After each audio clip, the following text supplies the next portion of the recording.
بسم الله الرحمن الرحيم، والصلاة والسلام على أشرف المرسلين سيدنا محمد. وحشتوني جدا جدا فوق ما تتصوروا. ربنا يخليكم ليا يا رب وما نحرمش عنكم، وبشكر اللي سأل عليا على الخاص دايما.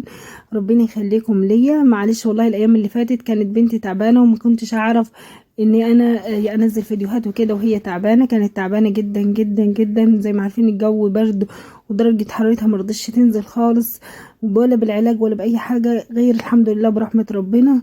الحمد لله. تعالوا مع بعض النهارده هنعمل مع بعض كبسه في سوبها المصري، يا رب تعجبكم وتنال رضاكم. تمام.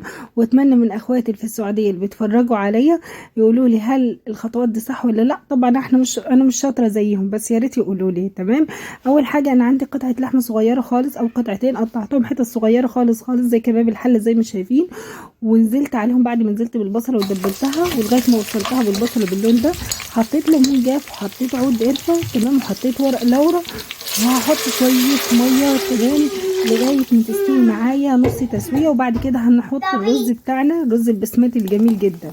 تمام. اول حاجه زي ما شايفينها استوت معانا نص تسويه. هنزل بكوبايه طماطم زي ما شايفين، طماطم فريش تكون تقيله، واخليها تغلي غلوتين 3 لغايه ما توصل للمرحله دي. تمام. استبكت كويس خالص على النار، وضمنت ان اللحمه بتاعتي استوت، لان بصراحه اي حاجه فراخ لحمه لازم احبها تستوي كويس خالص. هنزل بكوبايتين رز، مش هكتر. تمام. وهنعملها بطريقه جميله وحلوه يا رب تعجبكم. زي ما شايفين الرز البسمتي يختلف عن الرز المصري. انا بصراحه بحب الرز المصري جدا جدا جدا فوق ما تتصوروا. تحسوا كده طعمه جميل جدا، او والله اعلم انا اعتدت عليه. تمام. ما تعرفوش، هحط نص او ربع معلقه صغيره كركم. تمام.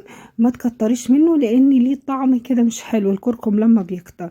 وحطيت بهارات، معلش بس الحته دي ما تصورتش البهارات للكبسه، يعني بهاراتي انا خاصه بيا. تمام. عبارة عن ايه بقى؟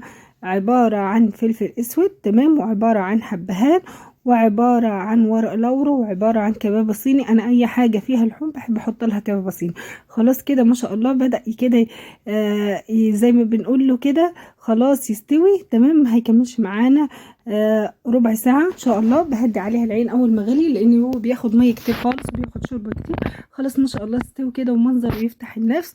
يا ريت اخواتي في السعوديين يقولوا لي رايهم، هل الطريقه عجبتهم ولا لا، وهل مشابهه لطريقتهم ولا لا. انا خدت حاجات منهم شويه اللي هي البهارات، وكملت الباقي على طريقه تسويه اللحمه والبصل والحاجات اللي زي كده. يا ريت تقولوا لي عجبكم ولا ما عجبكمش، واتمنى ان انتوا تشتركوا في القناه وتدعموني. ربنا يخليكم لي يا رب وما نحرمش منكم. خلاص احنا على اعتاب السنه، ربنا يسعد كل اللي يحط لي لايك ويدعمني. وزي ما شايفين حضراتكم انا يعني والله بتعب خالص في الفيديوهات، ويا ريت تقدروا تعبي. لايك، ادعموني بس باللايك.